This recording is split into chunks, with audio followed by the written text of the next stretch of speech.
Oh, it's raining.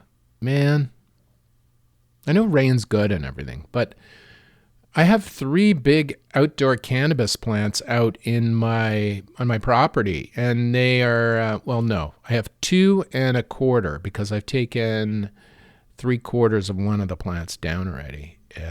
Just because of this, because of the coming rain. Now, those of you who have never grown cannabis in your backyard before, we can do it. First off, we can do that in Canada because it's legal. We can grow four plants if you're an adult in Canada. So, as I've explained previously on this podcast, and for you YouTube AI bots that are crawling this or any of the other crawlers out there, in Canada, you can grow four plants if you're an adult. And so right now out there, well, people are doing it. I mean, people are growing plants all over the country in their backyard. We got home gardeners doing it now, and not just the big commercial people who sell through the licensed establishments, but just ordinary home gardeners are trying their hand at growing cannabis now. And now that the rain is starting, this is the worst possible time because the buds rot in the rain. If they get kind of a mold in them, it's garbage. It goes into the compost pile. So keep your eye if it's your first time growing cannabis in Canada as a home gardener. Keep your eye on the rain and the dampness and the buds, because bud rot sucks. This is a show about jewelry. Why we wear it, why it matters, how it's made, and what it means. I'm Alex D, and I turn cannabis into gold. I make mind-blowing jewelry in gold, silver, and platinum from cannabis plants here in Canada for stage, screen, for people who want to rock crazy jewelry. I'm the Cannabis Goldsmith.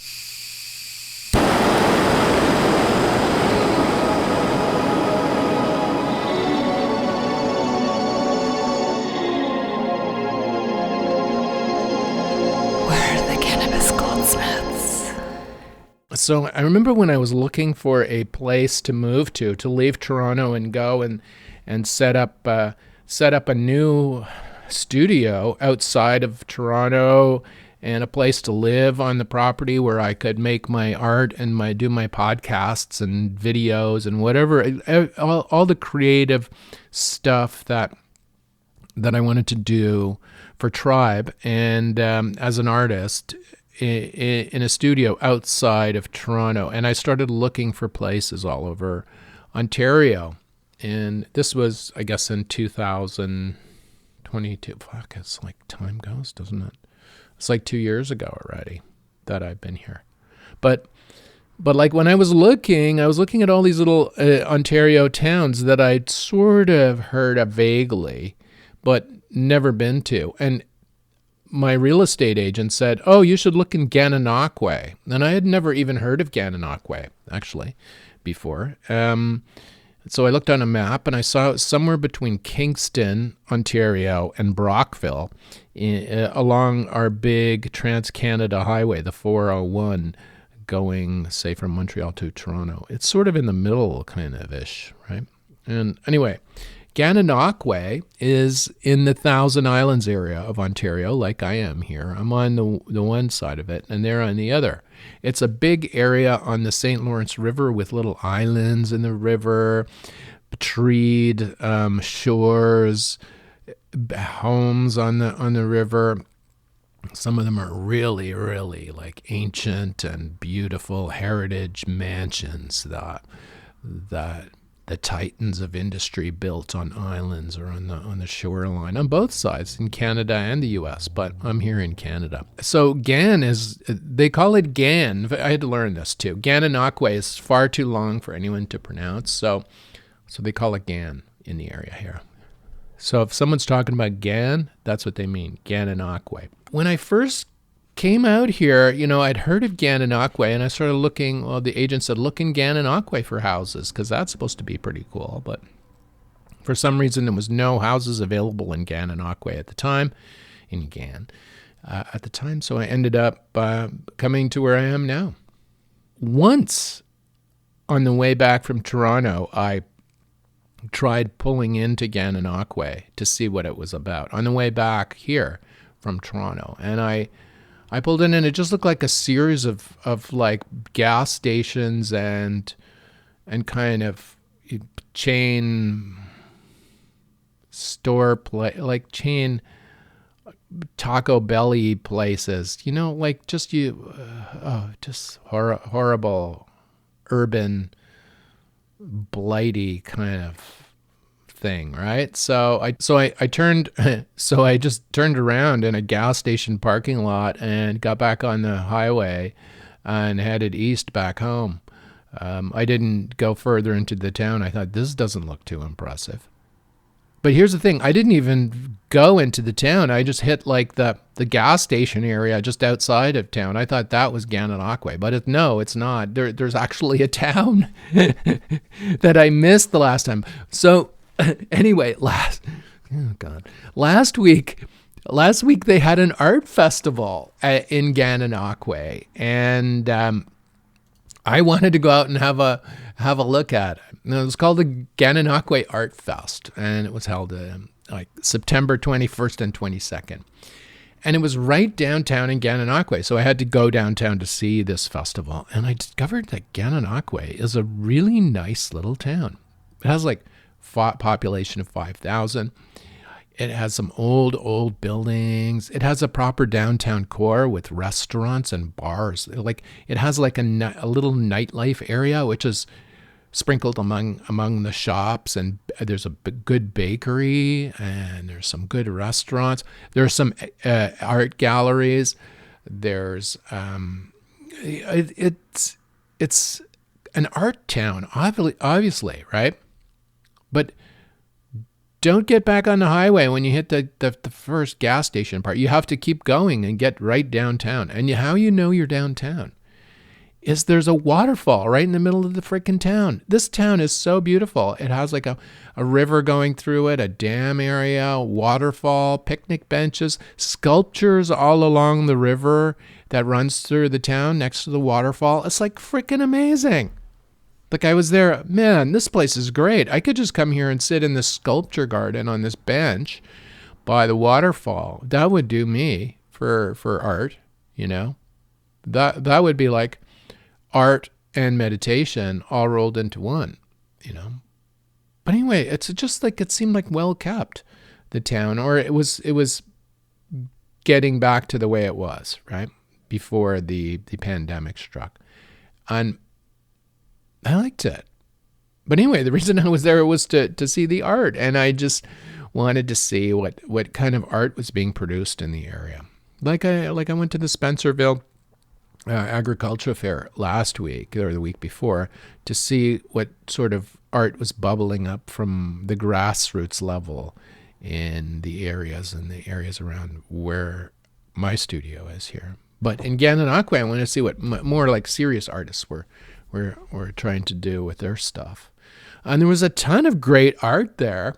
I mean, a lot of great art, and it was spread out all downtown. There was a map with you could walk around. And I did. I spent the morning walking around, and I went to the bakery, got some great Empire cookies. They're like a shortbread cookie, a round shortbread cookie sandwiched with raspberry jam in the middle, and a hole filled with raspberry jam in the top.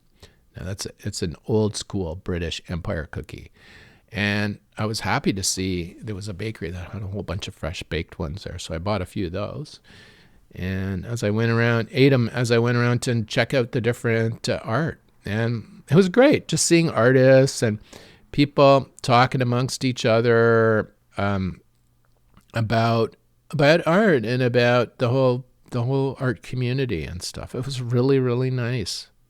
I entered more as an observer. I didn't really talk to many people there. I mean, I said hello and stuff when I went there. But I did meet a woman who had opened a leather gallery. Basically, I know what you're thinking, but no, I'm talking about purses and belts and bags, fine leather stuff. And I was walking down Gann, and I saw this sewing machine in this beautiful old studio space with a window. You could see from the street the beautiful sewing machine in it and the leather and all this. And it was closed, and I was thinking, fuck, man, I wouldn't mind talking to that person, because we're making belt buckles here for Christmas in sterling silver.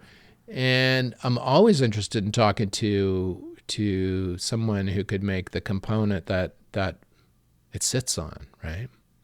So I was standing there looking at this amazing sewing machine, and I was thinking, geez, it'd be nice to talk to this person, because I'm just, I'm not that far away, and maybe we could collab on a project or something like that. So anyway, I thought, oh, well, the place was closed. But 2 doors up, there she was. She had another shop open for, I don't know if this was her shop or whether this was just open for the Gann Art Fest. But anyway, it was like, there she was, and her bags were there. So I got to talk to her about what I do and what she does. And I sent her an email saying, okay, look, let's talk about maybe something. So maybe we can do a project where I can get some leather belts from her. If I have clients who are buying one of our buckles, one of our custom sterling silver cannabis leaf belt buckles, I can have her custom make the leather for the buckle. So it's all made here in Canada. Everything from the buckle to the belt. So I was thinking of that kind of stuff. But while I was in her shop, I was like, I was looking at one of the bags, one of the purses there had like a camo leather pattern on it, and that was really effective on a bag. And I'm thinking that pattern might be interesting on leather belt stuff, or I don't know. Well, we'll see. I mean, this is how ideas sort out with artists. You just expose yourself to art and different things, and the artist brain will sort out these things into your own art pieces. The Gann Art Fest was part of Ontario Culture Days, which is nice to know that that Ontario is supporting some culture in our province. It's good. We need that, and artists do need the support. But seeing a big networking thing like the Gann Art Fest in the area was just really quite nice. Really quite nice to accomplish, to see, and to be a part of. But one thing I'm starting to understand is that a lot of people have left the city to come out here. The big city, the big smoke, Toronto or Hamilton or any of those cities just on the outskirts of Toronto that are essentially Toronto, but that are part of the big city. A lot of these folks have moved out away to do art and to do the stuff that they've always meant to be doing. Like, I guess, the leather person in Gananoque and the artists who are exhibiting in this show. There was some really nice modern art in this show, and there was some good portraiture there in the show, paintings and stuff. The sculptures in this park were nice too. I really enjoyed the sculptures in the park next to the river downtown. So if you're driving down the 401, you're between Kingston and Cornwall, and you see the Gananoque sign, you could maybe just pop in. There's a bakery right downtown. You can get a good coffee, some good cookies, and maybe a nice sandwich for lunch, and then just keep going. And you'll get to experience the downtown bit too while you're there. So how about that? Gananoque, Ontario. Check it out. It's worth a visit. Okay, what's going on here? The rain.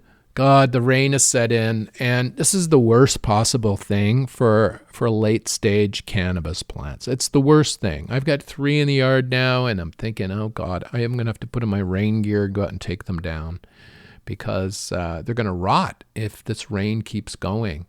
And you don't want that. That's just no. These are 3 plants that are out there now, well, 2 and a bit, that I've nurtured and taken care of since Valentine's Day, when I grew them from seed, and Valentine's Day, and this is the end of their cycle. Now I just don't want them to be ruined. I've got to keep my eye on them. So you do as well. If it starts to rain and you're in Canada and you're a newbie growing your 4 plants, watch them when it rains, because they can rot quickly. The buds can rot quickly if they get damp, and you don't want that at all. And the other thing that's really rotted in the cannabis is the Canadian cannabis sector is pretty much. I was reading a story that this company Tokyo Smoke, which was one of the first retail companies to set up shops when Canada legalized cannabis, they were one of the biggest. And all my friends were saying, "Oh, when Tokyo Smoke comes into the market, they'll rule everything, because there's so much money, and they've got stores in all the prime locations."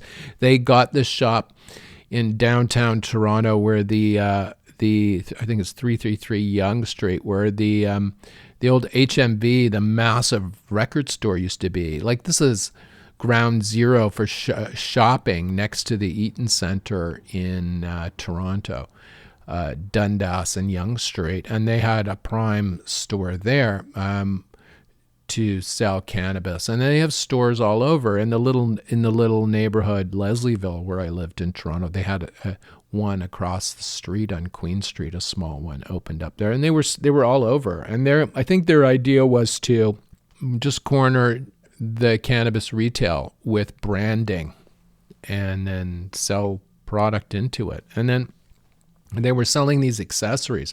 I know, since I was going to launch Tribe as a luxury cannabis accessories and jewelry maker here in Canada, I was always seeing where this was going in the beginning, because we launched when cannabis legalized, and all these companies were launching that were actually selling cannabis. Like, I didn't want to do that. I just wanted to sell jewelry based around the cannabis plant. So I didn't want to have to deal with any of the legal issues around it, because there are many in Canada. Even though it's legal, there's a legal framework that is really restrictive for people in the industry, directly in the industry. So that's why I didn't go there at all with it, and make the shovels, the picks and shovels, instead of the that saying, right? The gold, don't be the gold miner, sell them the picks and the shovels, right? That's the thinking. But anyway, but I want to do a little bit different. I want to just like take it to a super high level, because we had this opportunity in Canada when legalization hit, that, okay, we've got the world's eyes are on us now as the second country. Uruguay was the first country to legalize, but we were the big one to legalize. And it was like, okay, I wanted to use the attention to launch the brand, the Tribe brand, into the cannabis sector as the world's luxury cannabis jeweler, which is what I did. And but anyway, I was walking into the store on Yonge Street. I think it was a Tokyo Smoke store. See, the thing is, you couldn't tell. Once you were inside the store, they all kind of look the same, really. I mean, I have to explain to you what it's like to buy cannabis in Canada. If you were a legal age consumer, what it's like. I mean, you hear about the cannabis being legalized in Canada, but as just an average person walking down the street, like, you see a store that says like Tokyo Smoke or whatever, cannabis store, and you go inside, what are you going to see? Well, you're going to see not much, really, because all these, first off, from the outside, you can't see in the store, because the laws are that you can't see inside the store. So they block the windows off with a white sheet or some kind of sticker that makes the stores look really seedy, right? I think. Some of these places try and put like graphics on the white sticker on the window. But you see, that might be construed as advertising, which is also against the law, the Cannabis Act or whatever. So they can only do so much of that. So it looks like a big white thing blocking the window, and which makes it look sketchy. But once you get inside, and this is not Tokyo Smoke, this is generally the big chain type places. Once you get inside, all the stuff is behind the counter, and it's in little packets that you can't see into. The only thing you can see on the packets is the Canada tax stamp, which is the indication. It's like a label, like a cigar label that goes across the top of the containers with the Canada. It looks like a postage stamp on it, and that is with the maple leaf, and that's the proof that the government is taking their cut of the sales price on the cannabis, and that it's a legal product, and that it meets the criteria that the government of Canada has set for legal cannabis products. Now, that's a whole other show, the criteria they've set. Anyway, so you go inside one of these stores, and it's generally white walls, light colored.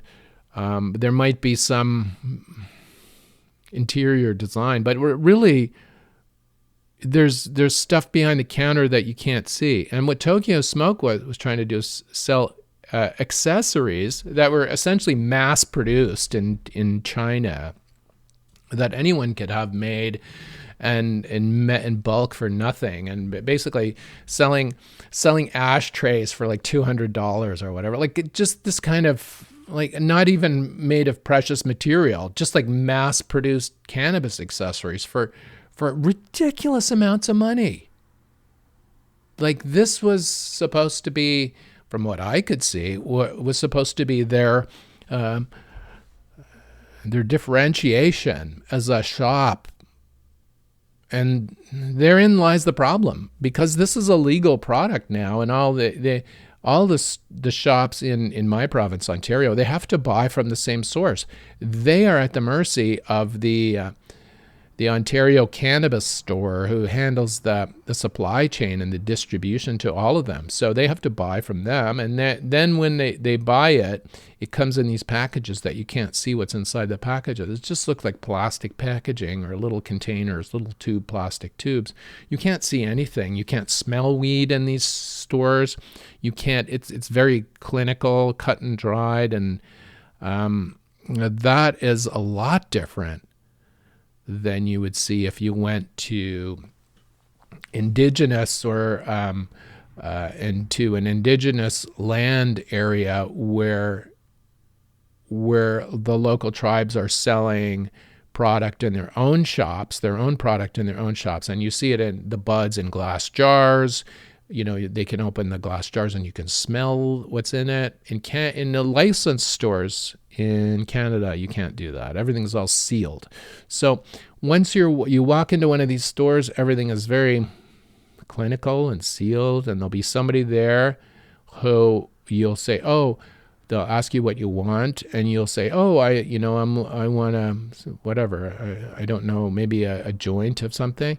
And so they'll make some suggestions as to what they have in the store, and then you'll buy it and you'll walk out and you'll have it. Now, that's how it works, but what they have in store changes all the time. And unless they're vertically integrated, unless they're only selling their own product, if they're doing that, then they're excluding all the other growers and manufacturers that might have friends in the marketplace that might want to try those products. So, you know, if the Tokyo Smoke Company is producing their own branded cannabis product, or maybe they're having somebody grow it for them and then they rebrand it and sell it in thing, they have to somehow tell people about it. And there's the problem. They can't. In Canada, that you can't advertise these things because it's against the law, right? So it's a real catch-22 for the legal sector. And it's horrible for marketers because their hands are tied. I mean, in every aspect, they can't differentiate product from one another. At the retail end, like for example, I never bought any legal cannabis. I would always grow my own because it's much less expensive to grow your own. If you're an adult, you can grow 4 plants, and it's work, right? And it's trial and error and all that. And this is not everybody's cup of tea. No, not everybody can do this, especially if you live in a small condo in an urban environment. Like, you're not going to be able to do this. So you end up going to a local cannabis store and buying your cannabis. Now, what if you walk out of that cannabis store with some cannabis, some legal cannabis, and you like it, and you want to try it again? They might not have it ever again if you go back, because it's entirely dependent on how if they can get it from the distribution, the distribution network that's run by the government. Now, another thing which is interesting here from the marketing perspective, for these cannabis brands in Canada, they have no idea who is buying their product. The data is not being given to them. So, I mean, they don't want to know your name, but they want to know roughly what city you're coming from. So if the person who's grown that joint that the person is walking out of the store or the legal store within Canada, they have no idea that this was bought in this particular area of Toronto, how many were bought at the same time. They have no data. They're just operating blind. All that data is being either ignored, not collected, or just like, I mean, they could sell it to the stores. The OCS could actually sell this data, but they're not smart enough to do this. So anyway, that's the problem for being in this industry. Like, when the industry first opened up, when it first started, I saw all this excitement and all these like corporations who were so excited about how fabulous it would be. But the government is there like an 800-pound hippopotamus in the middle that is blocking the customer from the grower, the grower from the customer, it's just sitting there just collecting revenue from everybody and getting fatter and fatter and fatter. And anyway, the whole the thing about the Tokyo Smoke Company, this company was worth at one point $250 million. $250 million. And now it's worthless. It's absolutely worthless. Apparently, it's completely worthless. So there you go. Easy come, easy go, I suppose. But if in your country suddenly legalization happens, be wary, because the regulations might not make it worth your while to participate. This whole thing, it was like, oh God, the industry is just. I'm looking down at the Americans now. You guys got your hands full with the election and stuff, but all the various states are trying to legalize it, some not. It's going to be way more complicated in the United States, I think, than here, because here we have a national policy about it. I still like my own homegrown the best, and I'm just a simple, ordinary designer, photographer, dude with severe osteoarthritis, and it helps me. So I grow my own, and it saves me some money doing that. But it's also an adventure because I'm learning so much about the plant as I go, and it helps my jewelry design. You know, I've become very, very close to these plants every day as they grow. I watch them and I know their moods, and this is maybe why I'm starting to freak out about bud rot. The approach of bud rot. That's it. That's it for me today about the Rain Gananoque Art Fest. And cannabis, the legal cannabis sector in Canada. So now you have an idea what it's like to buy a joint in a legal store in Canada. I hope I've described that for you so that if you're ever visiting as a tourist, you can go in, and if you're of legal age, you can go in and look and see what I'm saying here in this podcast. And even you will be able to see just how much better it could be with just a few minor changes to policy and stuff. But who knows if that will ever happen. The Cannabis Goldsmith is produced by Tribe Communications, Inc. in the Thousand Islands area of Ontario, Canada. You can see what we do at tribe.ca. Send us an email, alexd@cannabisgoldsmith.com. Thanks for listening, and we'll see you next week on the Cannabis Goldsmith.